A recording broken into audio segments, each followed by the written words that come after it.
রাজ্যে এসআইআর এর আবহে অবৈধভাবে ভারতে প্রবেশকারী বাংলাদেশি নাগরিকদের দেশে ফেরার হিড়িক পড়েছে। উত্তর 24 পরগনার স্বরূপনগরের হাকিমপুর সীমান্তে ইতিমধ্যেই দেখা গিয়েছে শয়ে শয়ে বাংলাদেশি নাগরিকের ভিড়।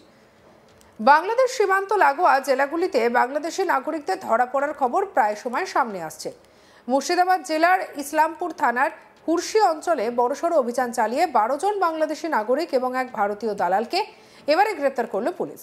পুলিশি জেরায় ধৃতরা জানিয়েছে, বাংলাদেশের রাজশাহী জেলার 8 জন বাংলাদেশি নাগরিক প্রায় 6 মাস আগে রাজমিস্ত্রির কাজের উদ্দেশ্যে ভারতের চেন্নাইয়ে আসে, আর চাঁপাই নবাবগঞ্জের 4 জন 3 মাস আগে কলকাতা এসেছিল এই কাজের জন্য।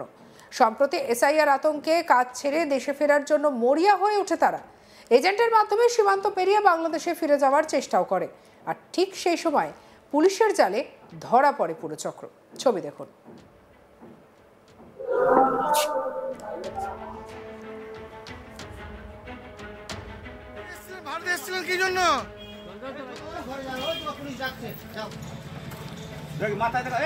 ভারতে কি মধু আছে? ভারতে এসেছিলেন?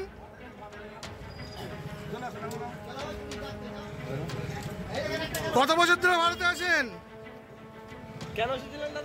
বাংলাদেশ থেকে কেন এসেছিলেন? গ্রেপ্তার হওয়া 13 জনকে থানায় নিয়ে গিয়ে জিজ্ঞাসাবাদ করে পুলিশ। সীমান্ত পেরোনোর এই অবৈধ নেটওয়ার্কের সঙ্গে আর কারা কারা জড়িত তা খতিয়ে দেখছে জেলা পুলিশ। শুক্রবার 28 নভেম্বর রাতে ইসলামপুরের থানায় পুলিশ গোপন সূত্রে খবর পেয়ে হুরশি গ্রাম পঞ্চায়েতের গোপালপুর গ্রামে অভিযান চালায়। সেখান থেকে গ্রেপ্তার করা হয় 12 জন বাংলাদেশের নাগরিককে। স্থানীয় বাসিন্দা সাবের আলীকেও গ্রেপ্তার করা হয়। সাবের আলীর আশ্রয়েই ছিলেন 12 জন বাংলাদেশি। ধৃতদের কাছে ছিল না ভারতে আসার কোনো বৈধ কাগজপত্র। দায়ের করা হয়েছে মামলা।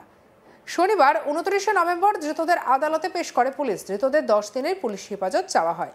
ধৃতদের নাম মোহাম্মদ আউল 25 বছর বয়স, আব্দুল খালেক 38 বছর, সুমন আলী 30, সুকুদ্দিন 26 বছর বয়স, কবিরের বয়স 19, শাহিদুল 35 এবং মোহাম্মদ সাব্বির 22, মোহাম্মদ জিয়ারুল হক 38, মজদার আলী 36, মোহাম্মদ খায়রুল 27, মোহাম্মদ রনি 23, রুহুল আমিন 34। এরা ভারতে এসেছিল কেন তা তদন্ত করে দেখছে পুলিশ। স্থানীয় বাসিন্দা মুকলেশ আহমেদ কি জানিয়েছেন শুনব। বললাম বা শুনতে পেয়েছি যে ইসলামপুর থানা 12 জন বাংলাদেশিকে অ্যারেস্ট করেছে এবং একজন ইন্ডিয়ান নাগরিককে অ্যারেস্ট করেছে। কেননা ইন্ডিয়ান যে নাগরিক ছিলেন উনি তাদেরকে শেল্টার দিয়েছিলেন। এই 12 জন বাংলাদেশি তাদের কর্মসূত্রে, তারা একজন পেশায় লেবার আর কি, দিনমজুর বা রাজমিস্ত্রি, তারা চেন্নাই বা কেরালা এসব কাজ করতে এসেছিল এবং তার ফেরার পথে তারা হুরশি অঞ্চল ইসলামপুর থানার আন্ডারে সেখানে তারা শেল্টার নিয়েছিল। তাকে ইন্ডিয়ান একজন মানে হুরশি অঞ্চলের একজন বাসিন্দা তাকে শেল্টার দিয়েছিল, যেটা অপরাধের মধ্যেই পড়ে।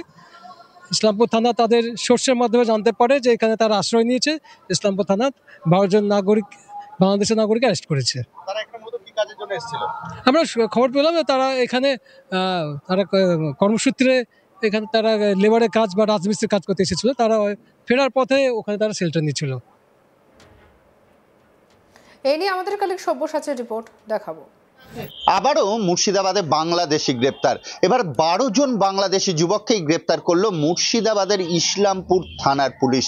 ইসলামপুর থানার পুলিশের কাছে গোপন সূত্রে খবর আসে যে হুসরি অঞ্চল বলে একটি অঞ্চল আছে ইসলামপুর থানার অন্তর্গত, সেই এলাকাতেই এক ব্যক্তির বাড়িতেই 12 জন বাংলাদেশি আশ্রয় নিয়েছে।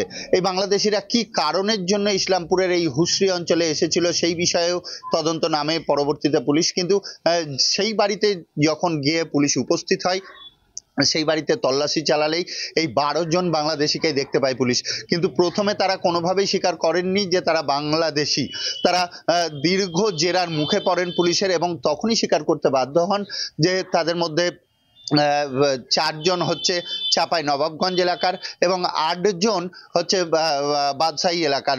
তারা 12 জনই বাংলাদেশ থেকে এই দেশে কেউ 4 বছর আগে, কেউ 1 বছর আগে, কেউ বা আবার 5 বছর আগে কর্মসূত্রে কাজ করতেই তারা চলে এসেছেন এবং চেন্নাই পরিযায়ী শ্রমিকের কাজ করতেন, এমনটাই পুলিশ সূত্রে জানা যাচ্ছে। পুলিশ যখন এদেরকে জিজ্ঞাসাবাদ করে তারা কিন্তু প্রাথমিকভাবে এটাই জানিয়েছে যে তারা বাংলাদেশে কেউ ভ্যান চালাতো, কেউ রিস্কো চালাতো বা কেউ দিনমজুরের কাজ করতো। সেখান থেকে বেশি টাকা উপার্জনের জন্যই তারা ভারত বাংলাদেশ সীমান্তবর্তী এলাকা পার হয়েই তারা প্রথমে মুর্শিদাবাদ ঢোকে এবং মুর্শিদাবাদ থেকে কেউ কলকাতা, কেউ বা চেন্নাই, বিভিন্ন জায়গায় তারা কাজে বেরিয়ে যায়।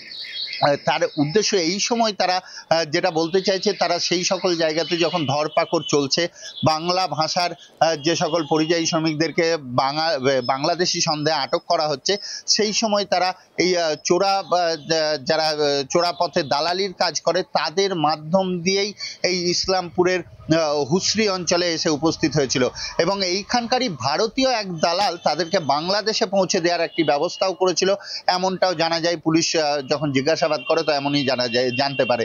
সেই ভারতীয় দালালকেও গ্রেপ্তার করেছে পুলিশ এবং এরা বলতে চাইছে যে তারা বিভিন্ন জায়গায় কাজ করছিল এবং কাজ করে যখন ফিরে এসে এখানে এসআইআর আতঙ্কে চারিদিকে বাংলাদেশিরা যখন পালিয়ে যাওয়ার একটা প্রবণতা দেখাচ্ছে, বিভিন্ন বর্ডার সংলগ্ন এলাকায় গিয়ে ভিড় জমাচ্ছে বাংলাদেশে ফিরে যাওয়ার জন্য, এরাও ঠিক চোরা পথেই কেউ বা 5,000, কেউ বা 3,000, কেউ বা আরো বেশি টাকার বিনিময়ে তারা বাংলাদেশে যাওয়ারই একটা ব্যবস্থা করছিল, এমনটাই জানা গিয়েছে।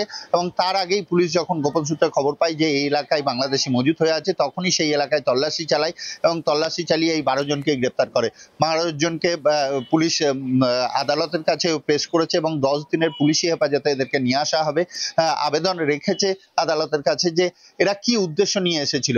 এরা প্রাথমিকভাবে যে কথাবার্তাগুলি বলছেন যে তারা পরিযায়ী শ্রমিকের কাজে এসেছিল, আদৌ কি পরিযায়ী শ্রমিকের কাজে এসেছিল না কোনো রকম নাশকতার ছক আছে, আলাদা কোনো কারণ আছে কিনা, সমস্ত বিষয়টাই তদন্ত করে দেখছে। কারণ এদের প্রত্যেকের বয়স 20 থেকে 38 বছর বয়সী, সবাই যুবক। 38 বছর বয়সের একজন আছে, 34 বছর বয়সের হয়তো 2 জন আছে, আর তাছাড়া সবাই 25 এর মধ্যেই, 20, 22, 25 এই বয়সের মধ্যেই এই যুবক। এই যুবকরা কি উদ্দেশ্য নিয়ে এই এলাকায় ভারতেই কেন এরা এতদিন ধরে বসবাস করতো? তারা জানিয়েছে যে কেউ 4 বছর ধরে, কেউ 5 বছর ধরে, কেউ বা আবার 6 মাস আগেও এসছে।